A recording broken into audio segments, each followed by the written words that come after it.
significa que el hombre encierra su experiencia para hacerla intercambiable.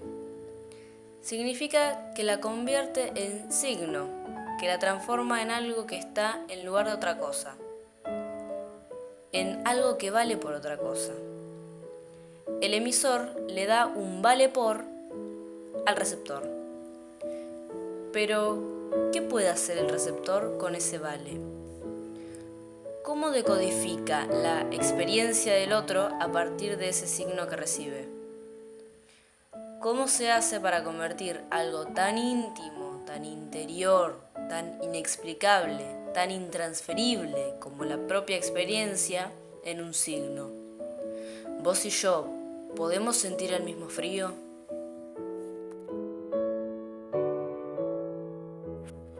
Alejandra Pizarnik, una de las poetas más importantes de la Argentina, exponente de la década del 60 y del surrealismo en nuestro país, plasma constantemente en sus versos esta imposibilidad de usar palabras para describir la experiencia, la discapacidad del lenguaje para comunicar al otro mi propio yo.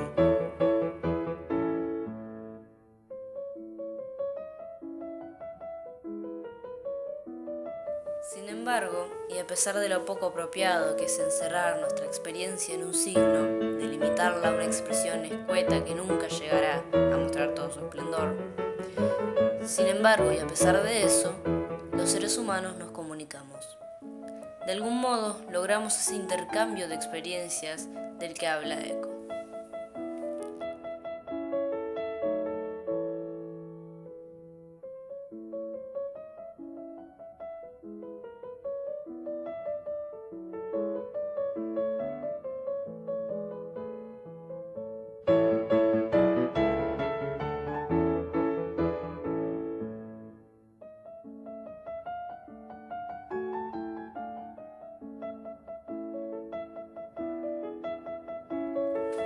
El intercambio de signos nos constituye, nos conforma, nos establece, nos convierte en sociedad.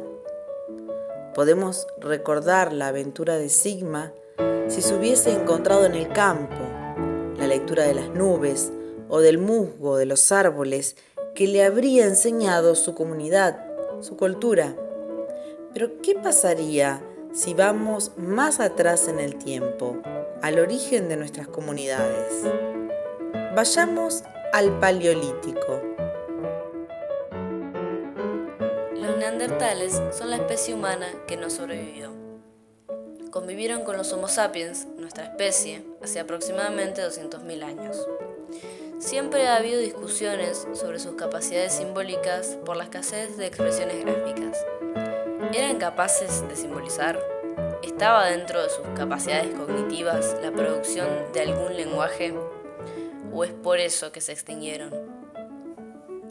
Sin embargo, algo se desarrolla primero y con mayor intensidad entre las sociedades neandertales, algo que implicaba una gran complejidad cognitiva y simbólica: los cementerios.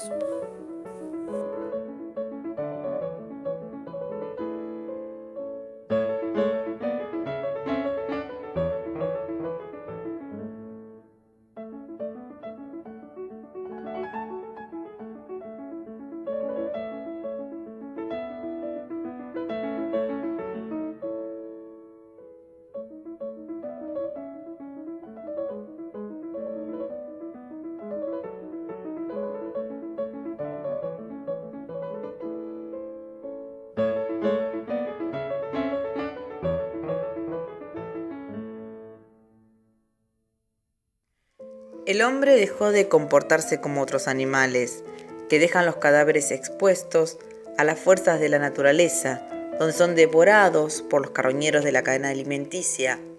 El hombre pudo contarse su propia historia y contársela a otros. Y en esa narración de su pasado, rescata a la humanidad que solía habitar ese cuerpo inerte, ese cadáver. Aparece el vínculo entre lo que fue y lo que es, entre lo vivo y lo muerto. ¿Qué significó ese cuerpo vivo en mi vida o en la de mi comunidad para que me interese resguardarlo. El comercio de signos, dice Eco. La posibilidad de intercambiar experiencias, historias y significados a través de un signo, ya sea una palabra o una tumba. La capacidad de simbolizar le permite al hombre abstraer, y surgen así los conceptos. De cada experiencia particular surge la idea general, y una tumba ahora significa la muerte.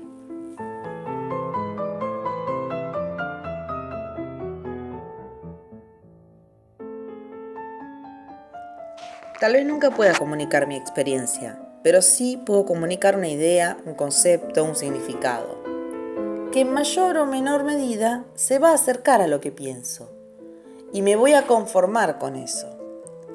Fue necesario que se aceptaran estas simplificaciones para que una sociedad pactara significados, para que un signo valga determinado concepto y que todos estemos conformes con ese valor.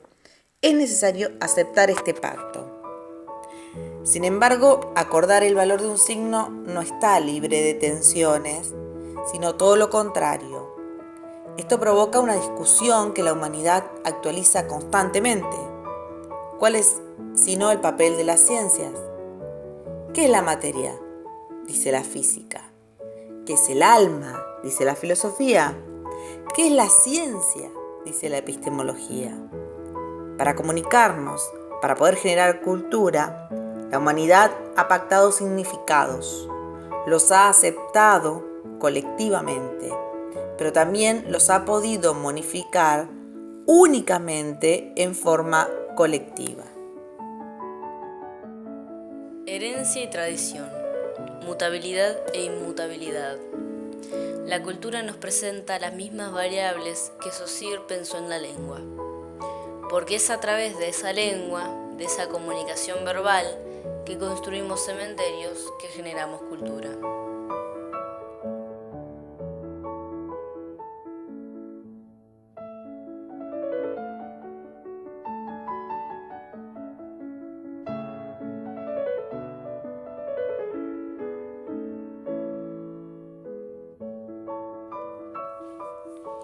En el 2017, el corresponsal científico del diario británico The Telegraph publicó los avances de la investigación del Dr. Martin de la Universidad de Cambridge y la doctora Vera da Silva del Instituto Nacional de Investigaciones del Amazonas.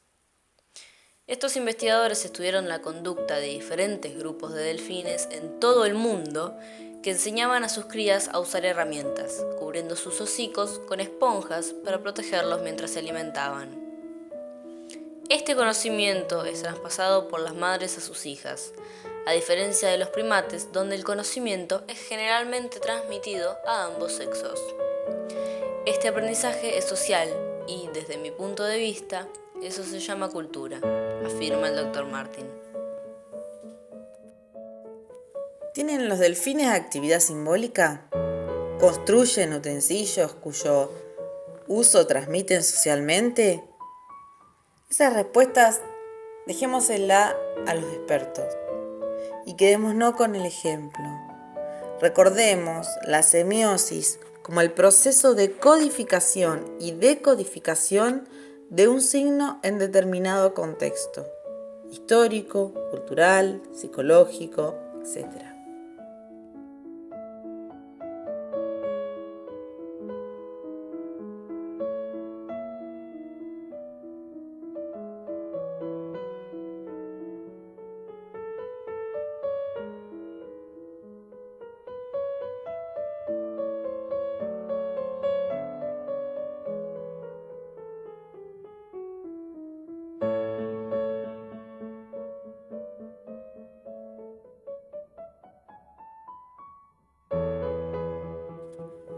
Para explicar este fragmento voy a recurrir al prefacio del libro Las palabras y las cosas que Michel Foucault publica en 1966.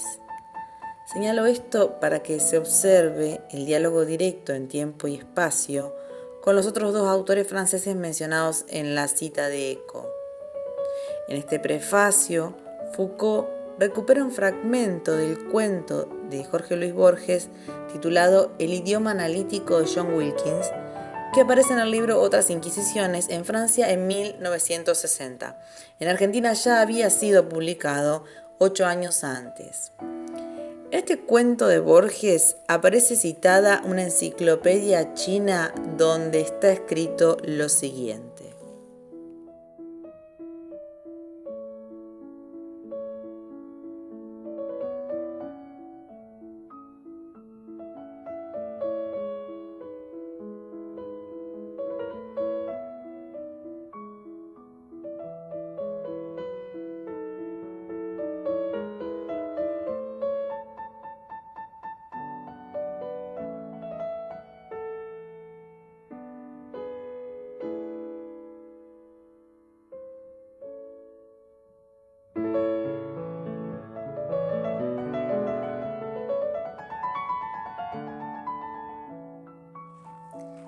¿Qué cosa no podemos pensar? ¿Qué no podemos pensar? ¿Qué es lo imposible de pensar? Foucault dice que lo que no podemos pensar no son los animales fabulosos, sino la escasa distancia que hay entre los perros sueltos y los que de lejos parecen moscas. Y agrega: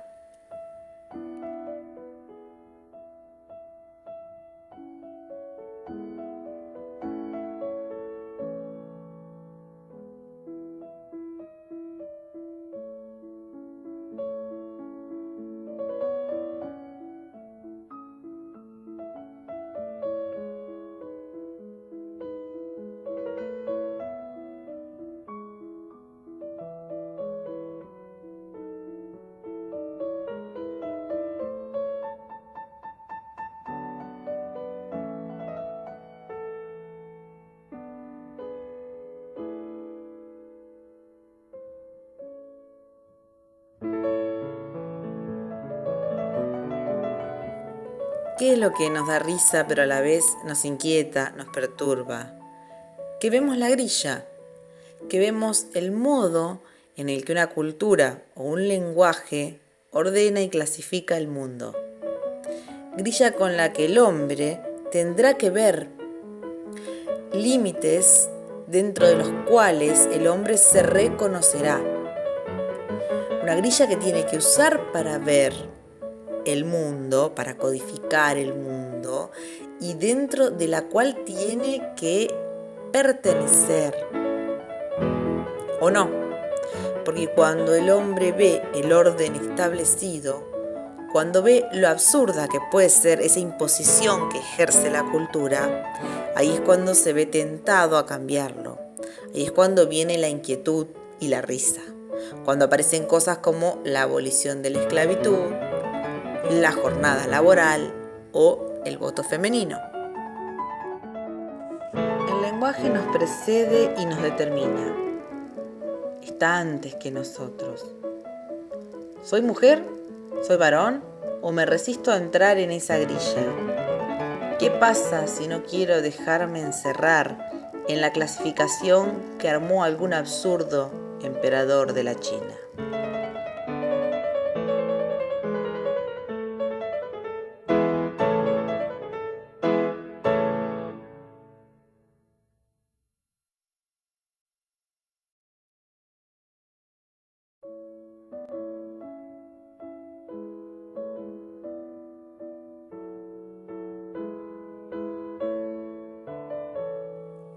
Para ver cómo funcionaba esto voy a salir de la prehistoria. Les voy a mostrar la traducción de los conjuros hallados en un manuscrito del siglo X en Merseburg.